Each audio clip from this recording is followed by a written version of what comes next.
Próximo. Só para vocês terem uma ideia, né, quais as hepatites mais frequentes. Né? A hepatite tipo A, né, normalmente ela é assintomática ou oligossintomática, com pouca manifestação, e às vezes passa como se fosse um resfriado comum, você nem percebe, a não ser que tenha icterícia. Ficou amarelo, dá para você falar, hepatite, mas se não ficar, dificilmente você vai ter diagnóstico, e é muito frequente você fazer teste e dar positivo e a pessoa não tem a mínima ideia de que teve, quando teve. Né? É muito comum na infância, né? Porque vocês veem que a transmissão é fecal oral, então quem que nunca foi para Santos, né? Entra lá no mar, perto do canal, toma um gole de água do mar e fica com hepatite e nem sabe o que teve, né? Mas é uma forma assim bem benigna, vamos dizer assim, porque não traz consequências maiores. Você teve uma vez e acabou, não tem nenhum problema maior. A tipo B, né, já é um pouquinho mais séria, né? A transmissão pode ser parenteral, ou seja, com sangue, né? Então agulha, transfusão de sangue, ou no dentista, ou na manicure, também transmissão via sexual, ou até vertical, onde a mãe passa para o bebê. Né? Essa é mais complicada, né? Ela não tem cura, mas ela pode ser controlada. Né? Existe vacina, né, para hepatite B. E 20 a 30% dos casos vai para cirrose ou hepatocarcinoma, que é o câncer de fígado. E é isso que acaba levando a óbito. O tipo C também é uma transmissão parenteral ou vertical. Essa não tem vacina, mas tem cura. Então hoje é bem tranquilo, né? Antigamente, alguns anos atrás, falava, tem hepatite C, já começava a encomendar caixão. Hoje não, você pode, desde que não tenha cirrose nem hepatocarcinoma, você toma um comprimido durante alguns meses e acabou. Você cura e fica sem nenhuma sequela. O problema é quando dá cirrose ou hepatocarcinoma, aí sim a forma C é a mais letal, leva mais casos de morte e é a maior causa de transplantes hepáticos. Tá? Existe também o tipo D, tipo E, mas essas daí são mais raras e normalmente não entram, né, para o rol das hepatites, por ser raro. Agora, a hepatite zero. Esse projeto começou no Rotary Club Jardim das Bandeiras Alto de Pinheiros, alguns anos atrás, em parceria com a BPH, que é a Associação Brasileira de Portadores de Hepatite. Né? Começou pequena e foi crescendo, e atualmente já está em mais de 50 países, e a ideia é que ela seja um projeto mundial, onde todos os clubes de Rotary do mundo inteiro possam aderir a esse projeto. Então, mais de 200 países. Atualmente está basicamente na África, nas Américas, e a intenção é que isso aí passe para todos os continentes. Hoje, são 400 milhões de pessoas que têm hepatite C no mundo todo, mas só 5% sabem. Então, 95% não sabem que tem. E não sabendo que tem, muito provavelmente nem tem ideia de que tem cura, né? Então elas vão passar vários anos sem saber que estão com esse problema e só vão perceber a hora que ficar grave, a hora que tiver cirrose, a hora que tiver o câncer de fígado. Né? No Brasil são 500 mil infectados, e lembrando que todo dia no mundo inteiro morrem 4.000 pessoas por causa da hepatite. Então, é muita gente. Pensar, são 4.000 pessoas por dia que com a nossa campanha a gente consegue salvar. Né? Lembrar que na campanha é testado hepatite B e hepatite C. Então, hepatite B, se você precisar, já é dada a primeira dose da hepatite B, normalmente são 3 doses, tá? Então, no dia 0, depois de 30 dias e depois de 5 meses. Tá? Na própria campanha você pode já receber a primeira dose. No caso da hepatite C, deu positivo, já é imediatamente encaminhado para tratamento gratuito, né? E muito eficaz, né? São mais de 90% de cura. E importante que é tudo gratuito, né? Então é tudo feito por nós voluntários, né? Por voluntarianos que coordenam a campanha, e nós trazemos o pessoal da saúde que faz os testes e tem essa ligação com a Secretaria da Saúde, para onde é encaminhado depois para o tratamento. Um dia de testagem, onde aparece ali de novo, né? São companheiros de vários clubes. Esse aqui foi no CEAGESP no ano passado. Esse ano, lá em São Paulo, nós vamos do dia 28/7 até o dia 18 de agosto, 11 estações de metrô, né? Então são as de maior fluxo que o metrô selecionou. Então Sé, Luz, Brás, República, Itaquera, Barra Funda, Paraíso, Jabaquara, Tietê, Vila Prudente e Clínicas. Vai ser de segunda a sexta, das 16 às 19, no sábado das 10 às 13 e domingo folga, porque o fluxo é baixo, então não justifica a gente mobilizar todo mundo para poucos testes. E a gente precisa de companheiros, precisa de voluntários da saúde. Lembrar que precisa ter um certificado do Telelab, que é um curso online, super fácil de fazer, tranquilo, e depois as próprias professoras que estão conosco, elas dão a parte prática também, né? Então você tem que ter esse preparo antes para poder fazer os testes. E por que 28 de julho? Porque é o Dia Mundial da Hepatite. Então foi escolhido esse dia para dar início por causa da data comemorativa. E como o Caria já falou, e eu também já ia reforçar, é que assim, quem não pode ajudar lá em São Paulo, com certeza é mais complicado, né? Faz localmente. E eu não restringiria só a Suzano, né? Então tem Poá, tem Itaquá, tem Mogi, tem Arujá, tudo próximo. Vocês, como sugestão, fazerem uma coisa maior, né? Ou ter uma coordenação aí, pode ser o próprio Caria, e pegar os outros clubes para fazer o projeto andar, né? Vocês voltando e repetindo, 4.000 pessoas por dia, né? Podem se beneficiar.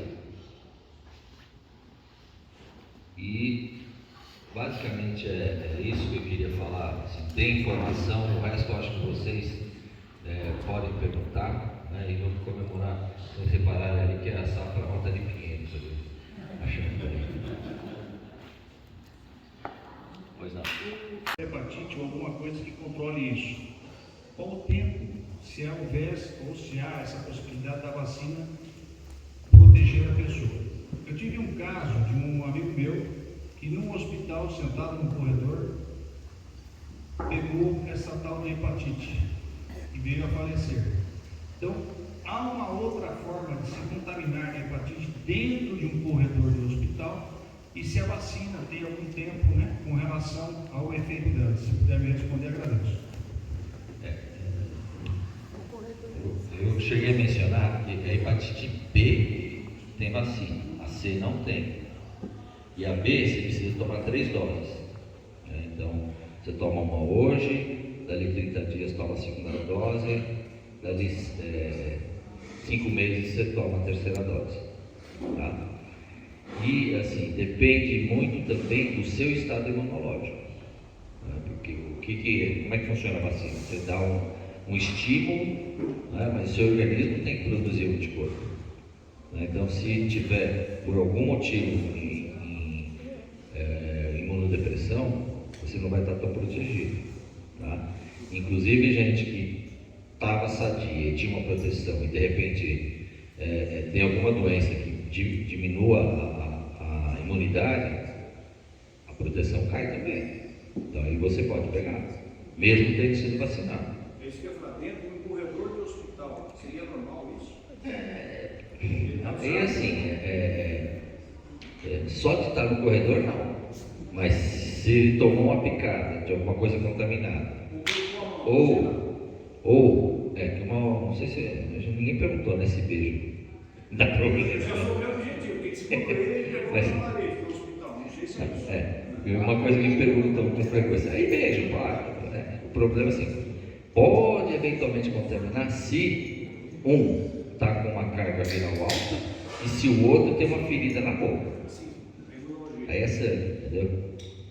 Então aqueles caras mais entusiasmados, dá um beijão e dá uma mordida no lábio, sangue, aí pode. Nesse caso, se tiver passado e ele estava lá deitado lá no corredor, ele deu uma espirrada perto dele assim, tem como pegar também? Só espirrar não. Não, mas não tá, eu tô gerando. Espirrar só não, mas de repente pode pegar uma agulha, né? Ou às vezes é usuário, né, de droga e usa a mesma agulha, ou mesmo quem fuma fica passando um para o outro, às vezes pode estar com saliva, entendeu? E quem o outro está com uma ferida, aí pega. Tá? Então são formas não tão comuns, mas possíveis de se contaminar. Boa noite. Eu não vou fazer uma pergunta, eu vou fazer um testemunho, porque eu fui portadora da hepatite C. E eu fui assim, a gente sempre acha que a doença está no vizinho e não na nossa casa. E há 10 anos atrás, eu fui fazer um exame porque meu irmão descobriu que estava com hepatite C, ele era um grau F4, né, de fibrose, e o caso dele já estava muito grave. Então, ao fazer um exame, que eu pensei, né, doaria um pedaço do meu fígado para ele, eu descobri que estava com hepatite C. Então, assim, eu tinha uma carga viral muito alta, sempre fui muito saudável, eu era atleta, e então eu não tinha sintomas. Então, eu fazia exames de rotina, os médicos falavam, acusavam alguma coisa no sangue, e eles falavam, é sobrepeso. Mas como sobrepeso? Na época eu tinha um peso em cima, porque eu lutava, e só que eu jamais ouvi falar da hepatite C. Então eu acredito que na década de 82 eu fiz uma transfusão de sangue. E até os anos 90 a hepatite não era feita a testagem nos sangues. Então assim, pode ser que foi no dentista, pode ser que foi na manicure, não consegui descobrir em qual momento. Mas eu passei pelo tratamento tranquila, eu tinha uma imunidade muito boa, porém uma carga viral muito forte.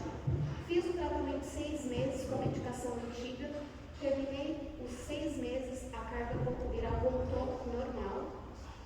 Aí, uns 10 anos para cá, vieram uma medicação nova, né, que veio dos Estados Unidos, tomei em 3 meses eu negativei o vírus.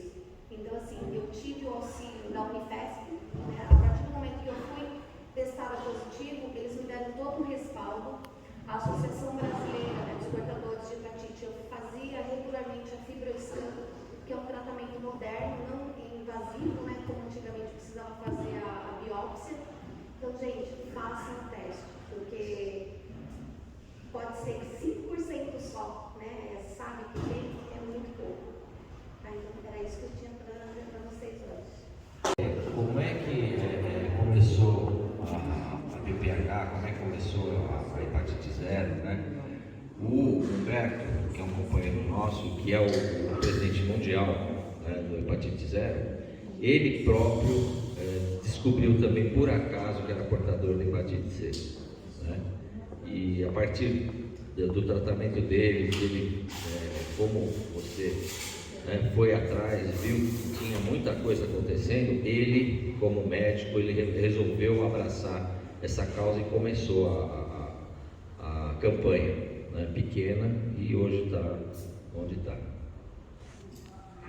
Complementar a pergunta do nosso companheiro Alex, a campanha que está sendo feita no metrô, eu participei da reunião, segundo a sugestão do governador Portato, ele acha que é melhor a parte de essas coisas deixar para aquela região. E nós, aqui de Suzano, da Costa Ascoá, concentra nessa área aqui. Ok? Então a campanha vai ser dia 28. Isso não significa que tem que ser dia 28, pode ser posteriormente. Então nós vamos preparar primeiro a base para a gente começar essa campanha. Okay? Agora, Isso não significa que não pode ir. Pode ir quem quiser participar dessa campanha lá no metrô, não tem problema nenhum. Pode ir sim, ok?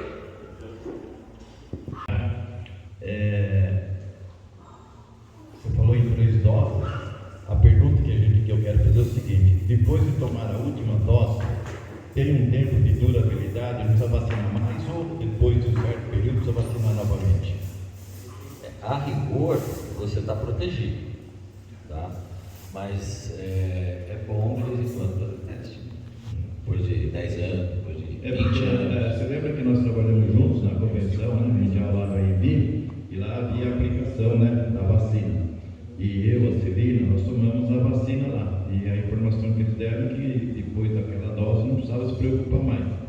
Então eu queria reforçar se era isso mesmo ou não. Tem que tomar depois dos 5, 10 anos, tem que renovar de novo. Não, você precisa tomar as 3 doses, tá? Depois de tomar só. Depois de tomar, então, se você for sadio, a rigor não precisa. Porém, não custa, né? Quando tiver campanha de hepatite zero daqui a 10 anos, aí pica o dedo. Não custa nada, né? Entendeu? É uma precaução. Como eu falei, se tiver alguma outra eventualidade em que a sua imunidade caia, aí você pode, de repente, não estar tão protegido, né? Aí tem N coisas, né? Quem tem qualquer tipo de câncer cai, quem tem AIDS cai, quem tem insuficiência hepática cai, quem tem insuficiência renal cai. Tem uma série de doenças autoimunes, né? Que a gente não sabe a causa, não sabe exatamente explicar por que acontece, mas cai também. Por quê? Autoimune quer dizer que o seu próprio organismo ataca as suas próprias células, inclusive os anticorpos que teoricamente estão lá para proteger, mas você mesmo, por algum motivo, as suas células não reconhecem as próprias células, acaba destruindo e pode baixar a imunidade. Tá? E tem uma série de doenças, né? Que podem acometer. Então tem lúpus, tem um monte de coisa que a gente ainda não sabe responder. Que o senhor mencionou que os estagiários, né, de enfermagem, para que faça a testagem no dia, que eles façam um curso Telelab. Eu gostaria que o senhor pudesse só esclarecer onde que vamos para eventualmente o projeto ser realizado Suzano, com os 6 notas, como nós temos um companheiro que é da ETEC, então, só para esclarecer, acredito que eles já saibam qual que é o portal, tudo certinho, mas para esclarecer o curso do Telelab que eles precisam fazer. Se você entrar no site do próprio Hepatite Zero, tem um link para você fazer o curso. Tá? E assim, não só enfermagem, tá? Você pode ser de medicina, enfermagem, odonto, bioquímica, pode ser farmácia, pode ter várias especialidades, tem várias profissões relacionadas à saúde. Essa é uma outra coisa que está pegando um pouquinho esse ano. Eu não falei que a Secretaria de Saúde está um pouquinho mais criteriosa, ou até chata, né? Que eles não estavam querendo deixar técnico de enfermagem participar. Que eu não vejo assim, motivo nenhum, porque qualquer laboratório que você vá, né, para colher sangue, muitos deles são técnicos, né? Não são enfermeiros formados, né? E tem o treinamento, tem a expertise, tem a capacidade de fazer o teste sem problema nenhum, né? Então essa restrição de ter que ser enfermeiro formado acaba, estudante de enfermagem superior, acaba restringindo um pouco o número de pessoas que podem ajudar. Qual que é a meta do Rotary Internacional em relação à hepatite? É a erradicação total e em quanto tempo? Esqueci de colocar ali, mas a ideia é eliminar a hepatite até 2030. Então essa é a ideia. Tá? Eu acho assim louvável, eu acho sonhar um pouco alto. Tá? Por quê? Assim, eu não posso nem falar isso aqui, né? Porque a meta é essa, né? Mas, se a gente tomar como exemplo a polio, né? Ela começou em 85, né? Para eliminar a polio, a ideia é que em 10 anos eliminasse, né? Aí passou para 15, passou para 20, passou para 30, né? Então nós estamos desde 85 e até hoje ainda nós não conseguimos, né? Vai falar por quê, né? Fugindo um pouquinho, né, da hepatite 0, falando um pouquinho da polio, o que é erradicar uma doença, né? Como foi a varíola, por exemplo, é você ter no mínimo 3 anos 0 casos, tá? E você ter uma reserva de vírus guardada super bem guardada para uma eventual produção de vacina se aparecer um caso, entendeu? Então você precisa ter 3 anos 0 casos. E o que acontece hoje, né? Nós tivemos 5 casos de polio selvagem. Então, pô, mas só isso, né? Só isso, em 2 países, né? Afeganistão e Paquistão. E enquanto não tiver 0 casos durante 3 anos, não pode falar em erradicação. Tá? Por quê? Se você, só para vocês terem uma ideia, no caso da polio, como é virulento, né? O bicho, se você tiver um doente numa população de não vacinados, tá? Sem vacina, até 100 mil pessoas podem pegar a doença. Passa para 100 mil. Então por isso que tem gente que fala, pô, mas a polio já está aí não sei quantos anos, bobagem, aqui no Brasil não tem mais, né? Para que vai arrecadar dinheiro, para que vai gastar dinheiro? É porque ela não acabou, e se não acabar de vez, erradicação mesmo, ela pode voltar. E, infelizmente, tem muita gente aqui no Brasil que acha que a polio acabou aqui e não dá vacina mais nos filhos. Então, esse é o perigo, né? Porque hoje em dia a gente viaja muito, né? Tem muito estrangeiro que chega, tem gente que vai, de repente, lá para a região, lá, ou do Afeganistão, ou do Paquistão, por algum motivo, volta e pode trazer, né? Porque não está vacinado e pode pegar. Assim, eu sou mais velho um pouco, eu vi as sequelas, eu vi o pulmão de aço lá no HC, então tem gente que não faz a mínima ideia do que é polio. Fala, polio, sei lá o que é polio, né? Muitos conhecidos com sequela, né? E levam à morte, né? Então é uma doença muito complicada, por isso que a gente continua com a campanha, por isso que a gente tem que continuar investindo, tá?